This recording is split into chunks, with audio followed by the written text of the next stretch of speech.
I used to work for a relatively small security company. It was a quiet job, mostly just sitting in empty buildings, making sure everything was safe. My name is Tom, and I've been doing this job for a few years now, but there's one night I'll never forget.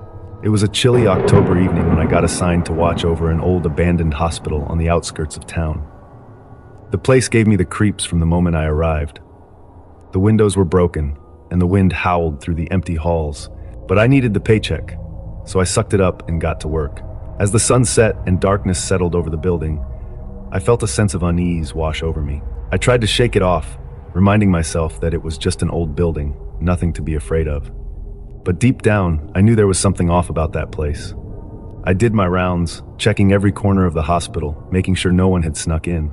Everything seemed normal until I reached the basement. The air down there was thick and musty, and I could feel the hairs on the back of my neck stand up as I descended the stairs. The basement was dark, barely illuminated by the dim glow of my flashlight. I shone it around, trying to make out my surroundings, when I heard a sound that made my blood run cold. It was a low, guttural growl coming from somewhere in the darkness. I froze, my heart pounding in my chest. I tried to convince myself it was just my imagination, but then I heard it again, closer this time. I knew I had to get out of there, but my feet felt like they were glued to the floor.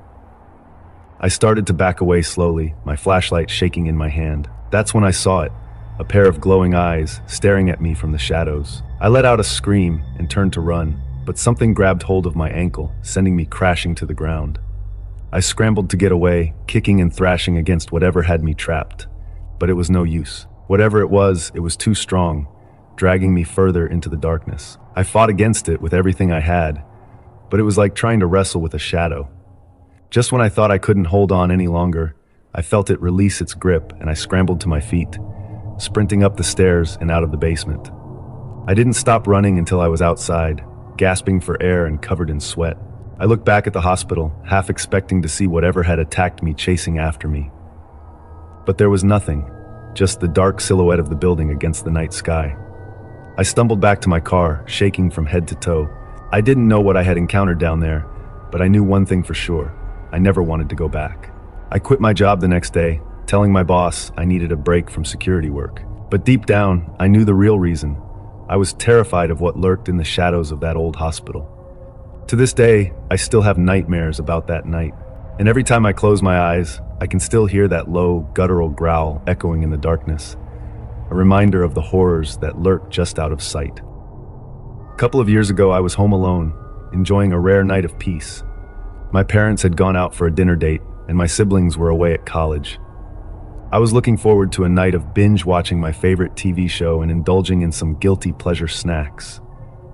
As I settled into the couch, I noticed that the house was eerily quiet. The creaks and groans of the old wooden floorboards seemed louder than usual, and the wind outside seemed to be whispering strange melodies. I tried to shake off the feeling of unease, telling myself it was just my imagination playing tricks on me. But as the night wore on, the strange noises grew louder and more frequent. I heard footsteps outside my room and the sound of someone rummaging through the kitchen.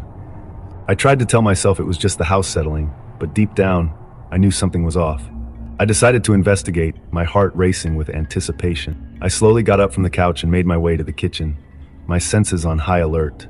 As I entered the kitchen, I was met with an unsettling sight. The lights were on, and the room was spotless, but there was a feeling of unease in the air. Suddenly, I heard a faint whispering in my ear. It was a soft, raspy voice, and it seemed to be coming from all around me. I spun around, but there was no one there. The voice grew louder, more urgent, and I could make out the words, "Get out while you still can." I knew then that I had to act fast. I quickly grabbed my phone and dashed to the front door. But as I reached for the handle, I realized it was locked. I was trapped. The whispering grew louder and more menacing, and I knew I had to think fast. I ran back to the living room and grabbed a nearby vase, ready to defend myself if necessary. As I stood there frozen with fear, I heard the sound of footsteps coming from the hallway. They were heavy and deliberate, and they seemed to be getting closer. I raised the vase, ready to strike, but as the figure entered the room, I realized it was not what I expected. It was a woman, tall and gaunt, with long silver hair and eyes that seemed to bore into my soul. She was dressed in a long white gown, and she moved with a slow, deliberate pace. As she approached me, I could feel a chill run down my spine. "Who are you?" I asked, trying to keep my voice steady. She didn't respond, but instead she reached out a bony hand and touched my face. I felt a surge of electricity run through my body, and suddenly, I was flooded with visions of the past. I saw a family, happy and laughing, but also a tragedy, a loss that seemed to consume them all. I saw the woman, standing in the same spot, her eyes filled with a deep sadness. As the visions faded, I realized that the woman was a ghost, trapped in our home for decades. And I knew that I had to help her find peace. With a newfound sense of courage, I reached out and took her hand. Together, we walked through the house, uncovering secrets and memories that had been hidden for years. As we reached the front door, I knew it was time to let her go. I opened the door and she vanished into the night, her eyes finally at peace. As I stood there, feeling a sense of relief wash over me, I knew that I would never forget this night. I had faced my fears and helped a lost soul find peace, and I knew that I would always be grateful for that.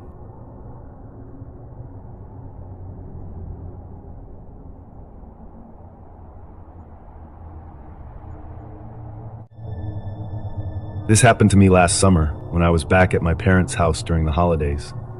I had just finished college and was looking forward to a relaxing break. My parents' house is in a quiet neighborhood, surrounded by tall trees that cast long shadows at night.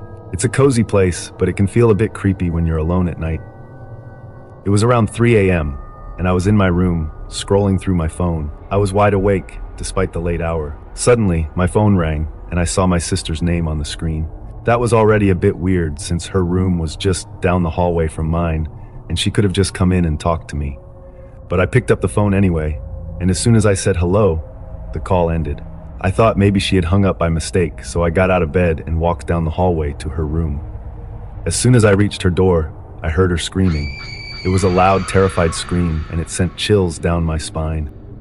I quickly opened the door and rushed inside. She was sitting up in bed, her eyes wide with fear and her face pale. I asked her what was wrong, and she pointed to the corner of the room, her hand shaking. I looked over, but there was no one there. She started crying and told me that she had woken up and seen a dark shadow just centimeters from her face. She said it was tall and menacing, and it had made her feel like she was being suffocated. I tried to calm her down, telling her it was just a dream, but she insisted that it was real. She said she had called me for help, but when I reminded her that her phone was downstairs in her purse, she looked confused. That's when things started to get weird. I checked my phone, and there was a log of the call from her number, but when we checked her phone, there was no record of the call. It was as if the call had never happened. We were both confused and a bit spooked, so we decided to go downstairs and As we sat in the kitchen, I couldn't shake off the feeling that something was off. The house was quiet, but I kept hearing creaks and groans like someone was moving around upstairs. I tried to tell myself it was just the old house settling, but deep down, I knew it was something more. We stayed up for a few more hours, trying to make sense of what had happened. But the more we talked, the more confused we became. It was as if we were trying to solve a puzzle with missing pieces. Eventually, we went back to bed, but I couldn't sleep. I kept thinking about the dark shadow my sister had seen, and the mysterious call that had disappeared from her phone. I started to feel like we were being watched, like something was lurking in the shadows, waiting for its moment to strike. The next day, we told our parents what had happened, but they just shrugged it off, saying it was probably just a prank caller or a bad dream. But I knew what I had seen, and I knew what my sister had experienced. It was real, and it was terrifying. After that night, I started to notice strange things around the house. Doors would slam shut on their own, and I would hear footsteps in the hallway at night. I tried to convince myself it was just the wind or my imagination, but deep down, I knew it was something more. I started to feel like I was living in a horror movie, and I didn't know how to escape. I was trapped in a never-ending nightmare, and I didn't know how to wake up. One night, I decided to investigate. I grabbed a flashlight and started searching the house from top to bottom. I looked in every room, every closet, and every corner, but I couldn't find anything out of the ordinary. But as I was about to give up, I heard a faint whisper in my ear. It was a soft, raspy voice, and it seemed to be coming from all around me. "Get out while you still can," it said. I spun around, but there was no one there. The voice seemed to be coming from the walls themselves, and it sent chills down my spine. I knew then that I had to get out of the house, and fast. I ran back to my room, grabbed my bag, and started packing. My sister saw me and asked what I was doing, and I told her we had to get out of there. She looked scared, but she didn't argue. We quickly packed our bags and left the house, not looking back. We never went back to that house again, and we never spoke about what happened that summer. But I know that I'll never forget the terror I felt and the feeling. I used to work at City Hall a few years ago as a security guard. It was a quiet job with little to no excitement, but that all changed one fateful night. As part of my duties, I had to patrol the entire building, including the abandoned jail cells in the basement. They hadn't been used in years, but it was still my responsibility to check them regularly for any squatters or trespassers. It was probably my second time patrolling alone when things started to get weird. I made my way down to the old prison holding cells, my flashlight in hand. The hallway was long and narrow, about 6 meters wide and 100 meters long, with cells on both sides. The only light came from bulbs hanging from the ceiling, casting flickering shadows on the walls. As I walked past the fourth column of cells, the lights suddenly went out. I was plunged into darkness, and my heart started racing. I turned on my flashlight and walked back towards the light switch, my beam dancing across the walls. Right when I was about to flip the switch, the lights flickered back on. I thought to myself, this is strange. I'm getting out of here. But I knew I had to finish my patrol. I started walking faster, quickly checking each cell as I passed. But when I was about halfway down the hallway, the lights went out again. This time I heard 2 cells slam shut, the sound echoing through the hallway. I didn't hesitate. I ran as fast as I could, my flashlight beam bouncing off the walls as I sprinted toward the other end of the hallway. I reached the stairs and took them 2 at a time, my heart pounding in my chest. I burst through the door at the top of the stairs and slammed it shut behind me, leaning against it to catch my breath. I was in the main lobby of City Hall, and it was bustling with people. But I didn't care. I just wanted to get as far away from those cells as possible. I made my way to my workstation, my hands shaking as I tried to calm down. I called my supervisor and asked if any electrical issues had been reported. He said no, and I knew I had to tell him what happened. But when I tried to explain, the words caught in my throat. I was stuck at my workstation for the next 2 hours, my mind racing with thoughts of what could have caused the strange occurrences. I was paranoid, constantly looking over my shoulder, expecting something to jump out at me, and when my shift finally ended, I got out of there as fast as I could. I never went back to those cells again. I couldn't shake the feeling that something was down there waiting for me. And I knew I'd never forget the terror I felt that night, running from the darkness and the slamming cells. From that day on, I made sure to avoid the basement at all costs. I took the long way around, even if it meant being late for my rounds. And when I finally left City Hall for good, I knew I'd never miss that place. But sometimes in the dead of night, I still hear the sound of those cells slamming shut. And I know that whatever was down there, it's still waiting for me. I used to work the night shift at a rehab facility where the streets were rough and the patients were rougher. But it was a job that needed doing, and I was proud to be a part of it. The facility was an old building with creaky floors and flickering lights. It was like something out of a horror movie, but I tried to ignore it. My job was to keep an eye on the patients and make sure they didn't get into any trouble. But trouble always seemed to find us. The patients would get restless and start causing a ruckus, and I'd have to calm them down. It was a tough job, but I was good at it. One night I was sitting at the desk watching the monitors when I saw him. A guy standing outside the gate staring up at the camera. He was a big guy with a scruffy beard and a menacing look in his eye. I didn't like the look of him, but I tried to ignore him. He was probably just some local punk trying to cause trouble, but he didn't leave. He just kept staring up at the camera like he was trying to see something. I tried to ignore him, but I couldn't shake the feeling that something was off. He was too still, too quiet. It was like he was waiting for something or someone. I decided to use the intercom to see if he was okay. "Hey buddy, you need some help?" I said, trying to sound friendly, but he didn't respond. He just kept staring up at the camera like he was in a trance. I was starting to get creeped out. I called my coworker Mike over to take a look. "What do you think, Mike? This guy's been standing there for 20 minutes, just staring up at the camera." Mike looked at the monitor and his expression turned serious. "I don't like it," he said. "Let's go check it out." We walked out to the gate and the guy was still there staring up at the camera. We approached him and he didn't even flinch. It was like he was in a coma or something. "Hey buddy, you need some help?" Mike said, trying to shake him out of it. But the guy didn't respond. He just kept staring up at the camera like he was trying to see something that wasn't there. We tried to move him, but he wouldn't budge. It was like he was rooted to the spot. We decided to leave him alone, hoping he'd snap out of it eventually. But he didn't. He just kept staring up at the camera for hours. It was like he was waiting for something or someone. And I had a feeling that when it arrived, we were all in trouble. Finally, after 2 hours, he vanished, just disappeared into thin air. We searched the area, but there was no sign of him. It was like he never existed, but I knew he did, and I knew he'd be back. I could feel it. The rest of the night was uneventful, but I couldn't shake the feeling that something was off. It was like the guy had left a shadow behind, a presence that lingered in the air. And then just as I was leaving my shift, I saw him again, standing outside the gate, staring up at the camera. I knew then that I was in trouble. I knew that he was coming for me. I ran inside, locked the door behind me, and called the police. But when they arrived, he was gone. Again. I never saw him again, but I knew he was still out there, watching me, waiting for me. And I knew that next time he wouldn't just stare. He'd come for me, and he wouldn't stop until he got what he wanted. I quit my job that day and couldn't take the feeling of being watched anymore. But I know that I'll never forget that guy, standing outside the gate, staring up at the camera. He was a reminder that sometimes the things that go bump in the night are real, and they're coming for us. Before we get into the next story, if you come for the first time, please make sure to subscribe to our channel and press the bell icon for upcoming scary stories.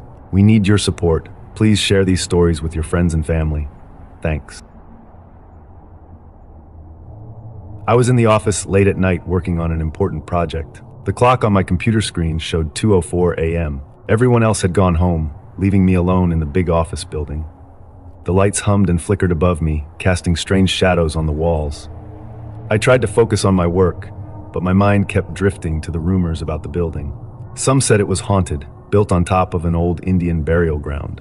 I didn't believe it, but the darkness and silence of the night made me wonder. As I typed on my keyboard, I felt a chill run down my spine. I tried to ignore it, thinking it was just my imagination, but the feeling stayed, and I couldn't shake the sense of being watched.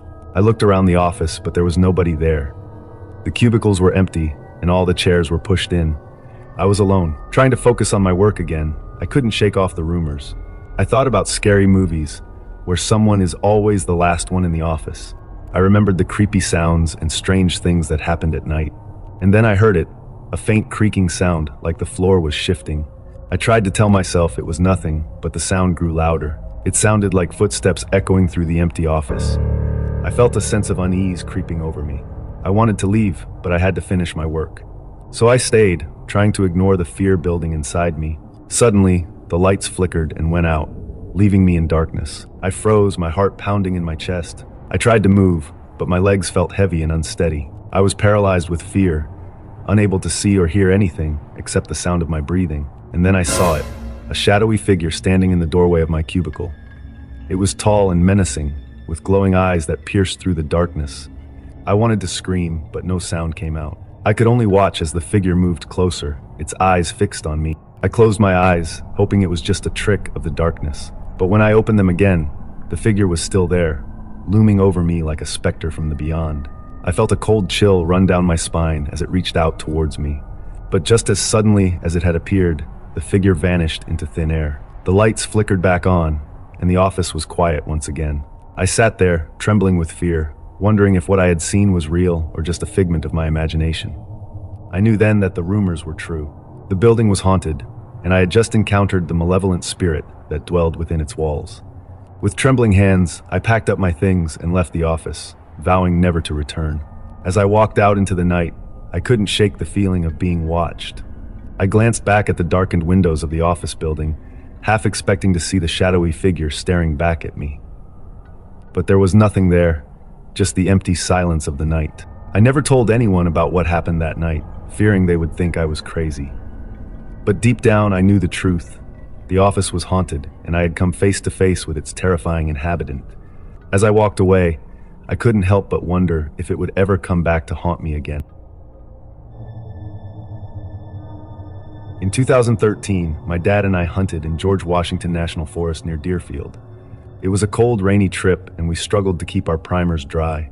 The woods were understandably barren, and after about 3 days, we concluded that we were the only humans on the entire east side of Little North Mountain. We hadn't seen a single truck, let alone another hunter. That night, I was jolted awake by a howling scream like nothing I'd heard before, echoing down the mountain from just above camp. It sounded almost human, but not quite. I had my eyes wide open and glued to the ceiling of my tent as my mind raced through all the animals it couldn't possibly be when a second call answered the first.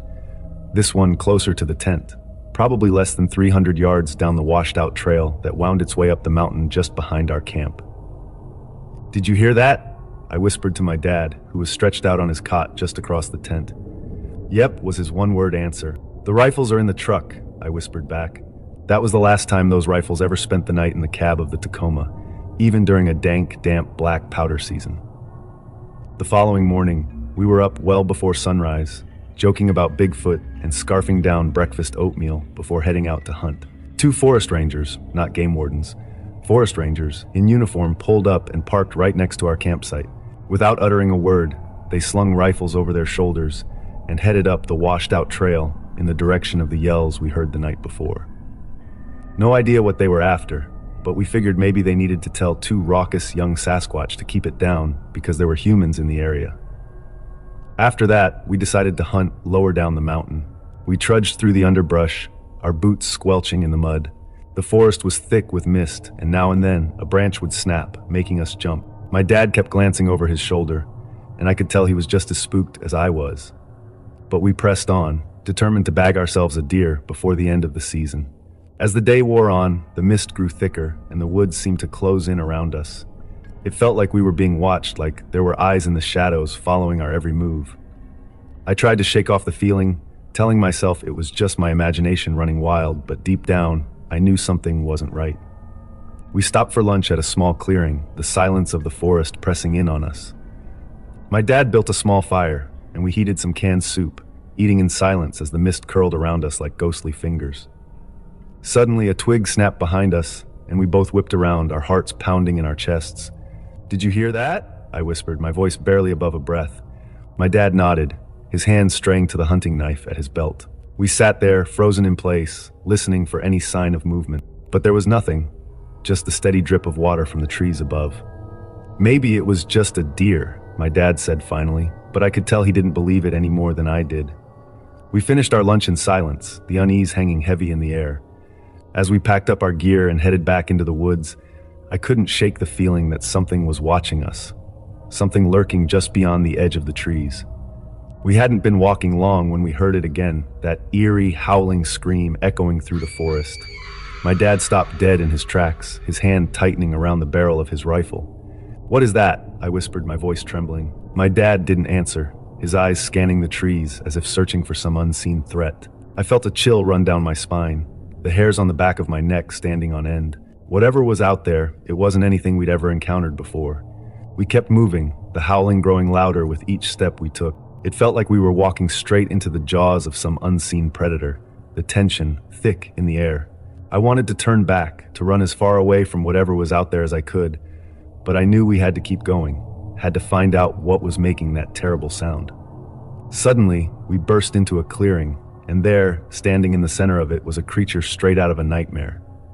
It stood at least 7 feet tall, its fur matted and unkempt, its eyes glowing in the darkness. It let out another bone-chilling howl, and my dad raised his rifle, his hands shaking. But before he could aim, the creature vanished into the trees, leaving us standing there alone in the clearing, our hearts pounding in our chests. "What was that?" I whispered, my voice barely audible over the pounding of my heart. My dad shook his head, his face pale in the dim light of the forest. "I don't know," he said finally, "but whatever it is, I don't think it's from around here." We stood there for a moment longer, listening to the sounds of the forest around us, the howling growing fainter with each passing moment. And then, without a word, we turned and headed back to camp, the memory of that terrible creature burned into our minds forever. We never did find out what it was that stalked us through the woods that day, but one thing was for certain: we would never forget the terror of that encounter, the feeling of being hunted by something beyond our wildest nightmares. As we packed up our gear and headed back to civilization, I couldn't help but wonder what other horrors lurked in the depths of the George Washington National Forest, waiting to be discovered by unsuspecting hunters like us. I was hunting last summer. The woods near my hometown in Oregon were my sanctuary. Every weekend, I'd trek out with my rifle, seeking the peace only nature could offer. But one summer day, everything changed. I set out early in the morning, the sun barely peeking over the horizon. The forest was alive with chirping birds and rustling leaves. It would be a perfect day for hunting, or so I thought. As I trudged deeper into the woods, I noticed something odd. The usual sounds of nature had gone silent. No chirping birds, no rustling leaves, just an eerie stillness that sent shivers down my spine. Ignoring the feeling of unease, I pressed on. But the further I went, the thicker the fog became. Soon I could barely see more than a few feet in front of me. Panic started to creep in, but I shook it off. I was an experienced hunter after all. I could handle a little fog. Then out of the mist I saw it, a cabin. It loomed before me, ancient and decrepit, like something out of a horror movie. My heart pounded in my chest as I approached cautiously. I knocked on the door, hoping for some sign of life. But there was no answer. With a shaky hand, I pushed the door open and peered inside. The interior was dimly lit, the air thick with dust. It looked like no one had been there in years. But then, my eyes fell on something that made my blood run cold. A hunting rifle, identical to mine, leaning against the wall. Fear gnawed at my insides as I backed away from the cabin. What was going on? Who did that rifle belong to? And where were they now? I stumbled through the fog, my mind racing with questions, but no matter which way I turned, I couldn't seem to find my way out of the woods. It was like the forest itself was playing tricks on me, leading me in circles. Hours passed, and still I wandered through the fog. Exhaustion weighed heavy on my limbs, and despair threatened to consume me. Just when I thought I couldn't go on any longer, I saw a figure ahead. A man, standing in the clearing. Relief flooded through me as I stumbled towards him. "Please," I begged, "help me. I'm lost." But as I drew closer, I realized something was wrong. The man's face was twisted in a grotesque grin, his eyes empty and soulless. Before I could react, he lunged at me, his hands clawing at my throat. I fought back with all the strength I had, but he was relentless. It was like fighting a demon straight from hell. Just when I thought I couldn't hold on any longer, I heard a voice calling my name. Through the haze of pain and fear, I saw a figure emerge from the fog, a woman with a rifle slung over her shoulder. With a swift motion, she raised the rifle and fired, the shot ringing out like a thunderclap. The man's grip loosened, and he stumbled back, a look of shock on his face. Then, with a final scream, he vanished into the mist, leaving behind nothing but a trail of blood. The woman helped me to my feet, her eyes filled with concern. "Are you okay?" she asked. I nodded, still reeling from the encounter. "Thank you," I whispered, "for saving my life." She smiled gently, but there was a sadness in her eyes. "You're not the first hunter to stumble into these woods," she said, "and unless we do something about it, you won't be the last." Together, we made our way out of the woods, the fog gradually thinning until we were bathed in the warm light of the setting sun. But even as we left the forest behind, I couldn't shake the feeling that something dark and sinister still lurked within its depths. And as long as that cabin stood, no one would ever be safe in those woods again. In September, I embarked on a solo hunting trip in the vast wilderness of Wyoming, seeking to bag an antelope. The landscape was breathtaking, with rolling hills and endless sagebrush stretching as far as the eye could see. I had been preparing for this trip for months, and finally I was here, surrounded by nature's splendor. As I trekked through the terrain, my senses were on high alert, scanning for any sign of my prey. The sun beat down on me, casting a golden glow over the landscape. I had been walking for hours, and my canteen was almost empty, but I pressed on, driven by my determination to succeed. Suddenly, I spotted my quarry in the distance, a beautiful antelope, its coat glistening in the sunlight. I raised my rifle, took aim, and fired. The animal dropped, and I felt a rush of excitement and pride. I had done it. As I walked towards my prize, I noticed something peculiar in the distance. A light, incredibly bright and fast-moving, was hurtling towards me. At first, I thought it was a game warden on a side-by-side, coming to check my paperwork. But as the light drew closer, I realized it was unlike anything I had ever seen before. The light dove into the sagebrush, disappearing from view. I was perplexed, wondering what it could be. I looked around, but there was nothing in sight. No vehicles, no people, just the endless expanse of wilderness. A shiver ran down my spine as I realized I was completely alone, with no phone signal to call for help. I tried to shake off the feeling of unease, focusing on the task at hand. I tagged the antelope and began field dressing it, my hands moving with a practiced ease. But my mind kept wandering back to the mysterious light. What was it? Where had it come from? And where had it gone? As I finished my task, I looked up and my heart skipped a beat. The light was back, traveling away from me at an incredible speed. It was unlike any vehicle I had ever seen, moving with a fluid grace that defied explanation. I watched in awe, my mind racing with questions. But as the light vanished into the distance, I was left with a sense of unease. I felt like I was being watched, and the silence of the wilderness seemed oppressive. I quickly gathered my gear and began the trek back to my truck, my senses on high alert for any sign of danger. As I walked, the feeling of being watched grew stronger. I could feel eyes upon me, boring into my skin. I spun around, but there was nothing there. The silence was oppressive, and I knew I had to get out of there as fast as I could. I finally reached my truck, my heart racing with fear. I tossed my gear into the back and jumped into the driver's seat, locking the doors behind me. As I started the engine, I felt a sense of relief wash over me. I was safe. But as I drove away from the wilderness, I couldn't shake the feeling that I had left something behind. Something that was still out there, watching and waiting. The memory of that mysterious light haunted me, and I knew I would never forget the terror I felt in those lonely hills. From that day on, I avoided hunting alone, always making sure to have a buddy by my side. And when I looked up at the night sky, I couldn't help but wonder if that light was still out there, hurtling through the darkness, searching for its next victim.